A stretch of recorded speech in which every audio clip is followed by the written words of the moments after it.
You know when you find that song that you're just kind of chained to, you can't get away from it, and you just hear it one time and then you just play it over and over and over again? That was me after hearing Way Down We Go in The Volcano. That performance was absolutely epic and great. Oh, there we go. Okay.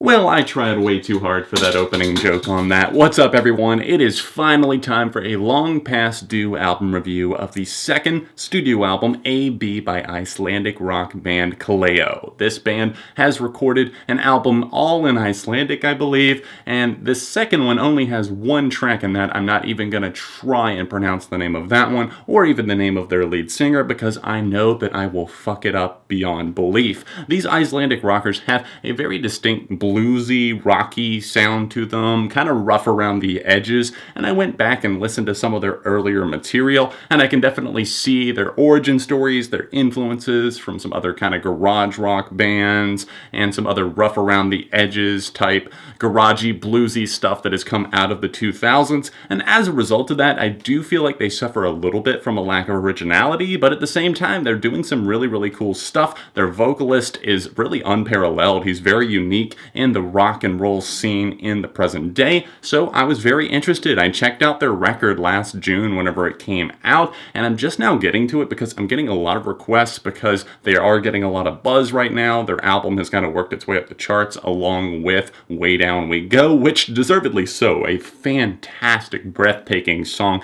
that I've been listening to for a long time in my playlist, pretty much ever since I discovered the track. AB is an album that definitely pays homage to some of its kind of rockier, bluesier, grittier peers, but at the same time, it does have moments that really rise above the influences, and that's when this album works best for me. Just take a look at the opening track on this, No Good. The guitars are pummeling, they're kind of screechy, they're loud, noisy, chaotic drumming just thriving on this track and really driving it forward at all times. I love how the singer's gravelly voice just kind of drags you in and makes you pay attention to this track every time. The guitar work on this is just top notch, so good. Seriously, I love this track. Flies out of the gate, swinging. And then, of course, we get the powerhouse of a track that is Way Down We Go. This is one that works because it's kind of emotional. It sells you on this singer's voice, most importantly. I think that's the most distinct element that really stands out right away. But you can see that this band has a great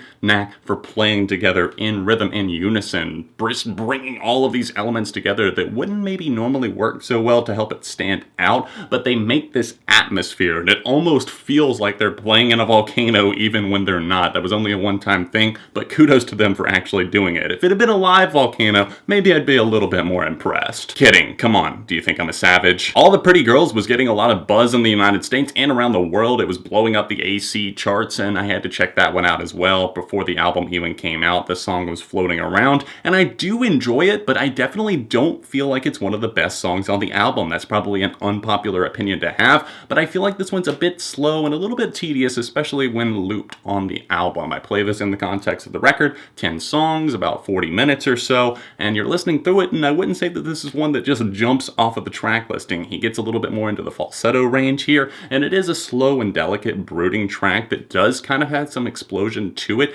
but you see other moments on this record that just do it better, like Save Yourself, track number 9. That one really has kind of a slow burn effect to it. It's much more high stakes in terms of its emotional content. It keeps you on the edge of your seat wondering what's going to happen during the payoff, and I really don't feel like All the Pretty Girls has that much to offer in that regard. Not that it has to, and not that I want to just necessarily sit here and compare songs to each other, but I'm just saying it does get a little bit lost in the track listing. Not calling it a bad song at all, but it's not one that I remember as much. Now, I mentioned them having those bluesier influences, and I really feel like some of the tracks like Broken Bones just don't do that much to differentiate themselves between stuff that they were influenced by. I listened to that one, The Devil's Gonna Make Me a Free Man. It's kind of got that slow, stomping, clapping rhythm to it, and it takes a while to grow on you and build. And I'm not going to say that I necessarily hate or can't stand this song, but I definitely wouldn't call myself a fan. And then on moments like I Can't Go On Without You, I definitely hear those outside influences as well, and it's kind of like a little bit of a hand controlling them what they're going to do next, but the song does get a little bit less predictable as it goes on. down, and I really like that. It's much more of an emotionally vulnerable track, and I like that they get kind of introspective here and really seem to open up and allow themselves to just be Kaleo. Before we get to a few more tracks that I do want to praise, I do have to criticize the moment Automobile, because this one just feels like that very kind of almost Americana type track that's just very heartfelt,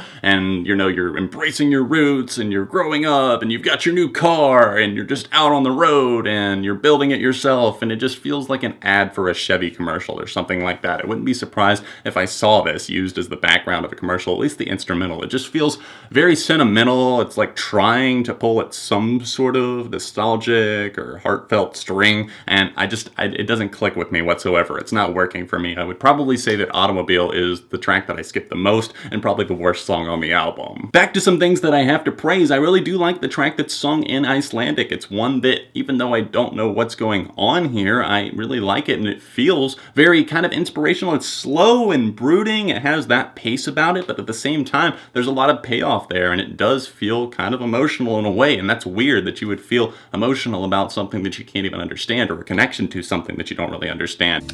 He said some wonderful things. Another two that I'm really enjoying come in the back-to-back pair of Glass House and Hot Blood. Those are two moments that really just unleash and open up a little bit more in terms of the guitar. I think Kaleo are at their best whenever they're either being a little bit more emotionally vulnerable and showing that they do have kind of more atmospheric side to them without slowing it down too much, or else just at the high-paced velocity that they opened up the album on with No Good, an amazing track. And then I see Glass House as another one that I kept in a playlist for a while just because I really enjoyed the rocking tendencies of it. As the track progresses, you see a lot of other elements being added in and utilized, and I think that they do that. They mix it up and keep it from getting stale. And on Hot Blood, they really carve in that guitar work as well, and it opens this thing up, and you're like, oh, this is probably one of the best songs on the album. AB isn't anything super inventive or else terribly fresh, but at the same time, it doesn't always need to be in order to be enjoyed by the listener. I found myself coming back to it an adequate amount of times, I would say, since it released last June, but